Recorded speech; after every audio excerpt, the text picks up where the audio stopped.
முக்கிய பிளானோடு கன்னியாகுமரி வரும் மோடி, மிரண்டு போயிருக்கும் அறிவாலயம். கதையே வேற. தமிழக சட்டமன்ற தேர்தல் தற்போது இறுதிக்கட்டத்தை எட்டியிருக்கிறது.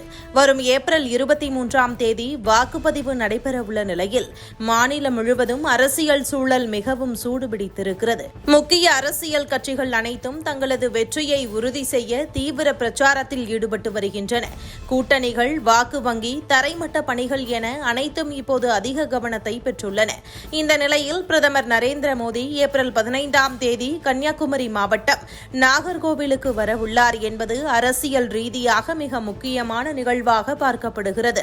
இந்த வருகை ஒரு சாதாரண பிரச்சார கூட்டமாக மட்டும் இல்லாமல் தேர்தல் திசையை மாற்றக்கூடிய ஒரு முக்கிய தருணமாகவும் கருதப்படுகிறது.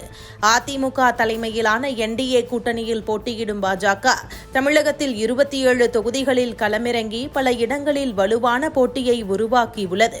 குறிப்பாக தென் தமிழகத்தில் கட்சியின் ஆதரவு நாளுக்கு நாள் அதிகரித்து வருவதாக அரசியல் வட்டாரங்கள் கூறுகின்றன. கன்னியாகுமரி மாவட்டத்தில் உள்ள 4 தொகுதிகளில் பாஜக வலுப்பெற்று தரைமட்டத்தில் தீவிரமாக செயல்பட்டு வருகிறது.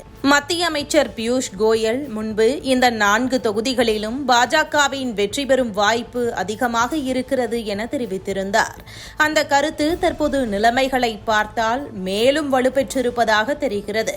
கட்சி நிர்வாகிகள் மற்றும் தொண்டர்கள் மத்தியில் அந்த நம்பிக்கை மேலும் அதிகரித்தே காணப்படுகிறது. இந்நிலையில் பிரதமர் நரேந்திர மோடியின் வருகை கட்சி தொண்டர்களுக்கு புதிய உற்சாகத்தை அளிப்பதோடு வாக்காளர்களிடையே நேரடி தாக்கத்தை ஏற்படுத்தும் எனவும் எதிர்பார்க்கப்படுகிறது. குறிப்பாக இளைஞர்கள் மற்றும் முதன்முறையாக வாக்களிக்க உள்ளவர்களின் மனநிலையை மாற்றும் சக்தி பிரதமர் நரேந்திர மோடியின் இந்த வருகைக்கு இருப்பதாகவும் கூறப்படுகிறது. இதனால் கன்னியாகுமரி மாவட்டம் இந்த தேர்தலில் மிக முக்கிய முடிவை தீர்மானிக்கும் பகுதியாகவும் மாறியிருக்கிறது.